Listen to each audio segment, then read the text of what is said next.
Yo, what's good, everybody? This your girl, Allie Nick, coming to give you another Tyler Perry Sisters review. If this is your first time coming to my channel, welcome.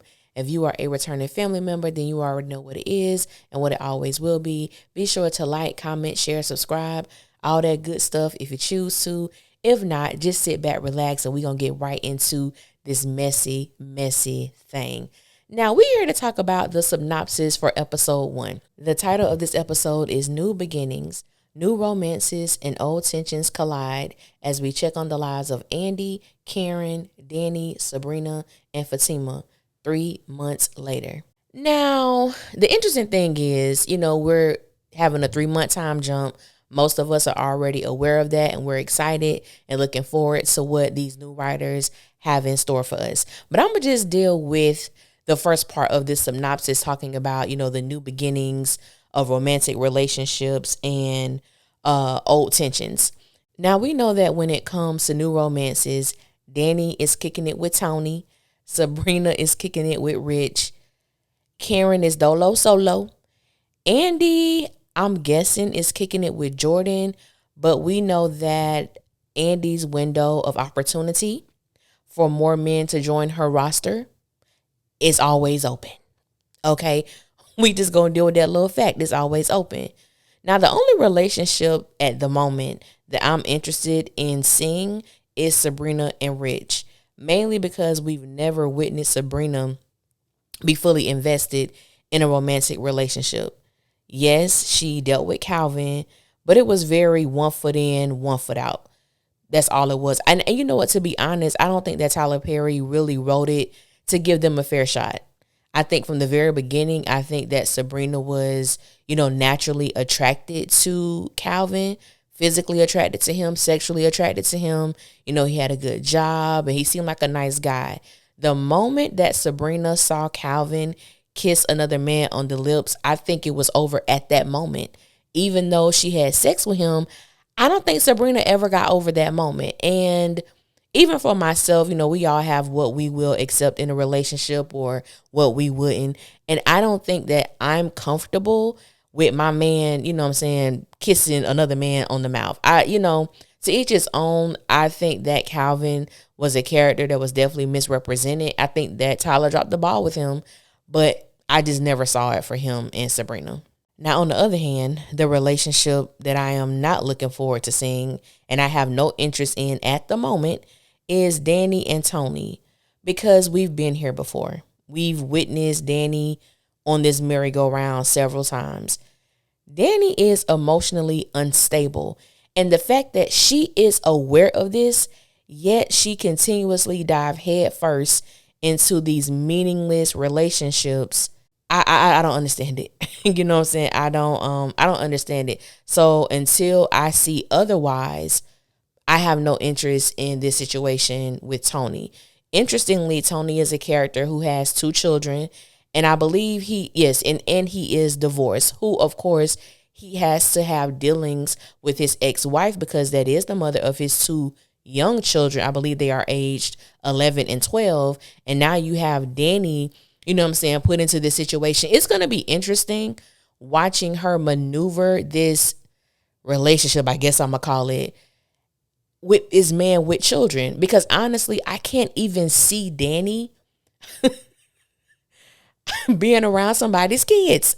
I just can't. Mainly because DANNI is always high.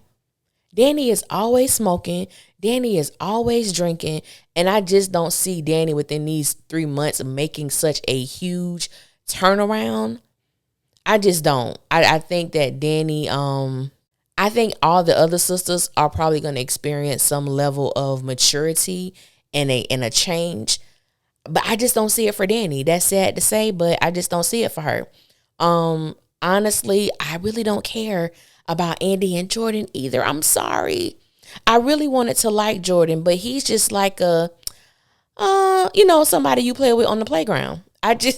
He doesn't do it for me. I think that if they were gonna, team someone up with ANDI, I just don't see it for him. The makeup of the character of Robin, I think, would have been a better suit for the character of ANDI, because Robin was intelligent. He had money. he wasn't no man that was just gonna allow Andy to run over him. Like, she had to bring her A game when it came to him. With Jordan, I don't think that he provides a sense of like Andy got to really bring it. I don't think that. I think he would cower to her. I think that he would fall in line to everything that she wants to do. I just don't really see him having the backbone that would be needed to deal with a woman like Andy. That's just how I see it. I could be wrong, but that's just, my perspective. Who else? We all know, it don't really need to mention it. We all know that, you know what I'm saying? Fatima gonna be following behind Zach on the yellow brick road. Okay, she ain't going nowhere. I know some of y'all just gave me a face because I said that, but y'all know I am not lying.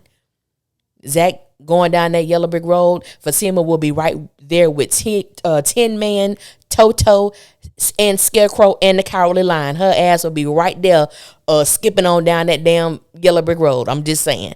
But Karen is solo. Karen is still single. Karen is, looking forward to motherhood. So right now, I don't believe there's going to be any man in the picture, even though I think there's a character coming in a little later who's going to be like flirting with her as he brings like packages to her salon.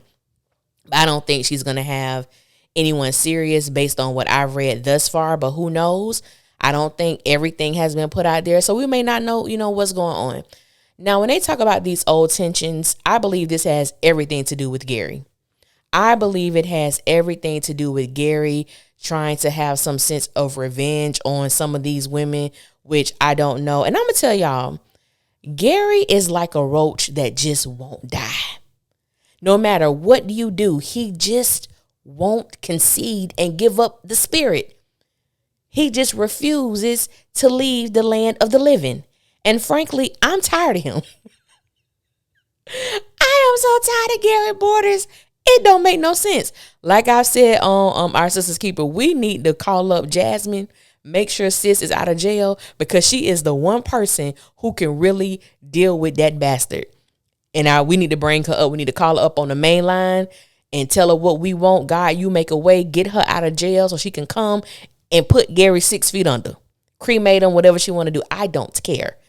Cut off his air supply, Jasmine. And I'm gonna just leave it at that, because I'm not promoting death, okay? I'm not promoting murder. I'm just saying, if Gary fell down some stairs, oops. That's all I'm saying, and I'm gonna leave it at that. But that's a synopsis for episode 1 of season 7. I will be having the synopsis for episode 2, 3, and 4 coming out a little later today, so you guys be on the lookout for that. I appreciate all the new subscribers, everyone who comment, everyone who shares. I appreciate you guys so much. I hope that you have a happy new year whenever you may listen to this.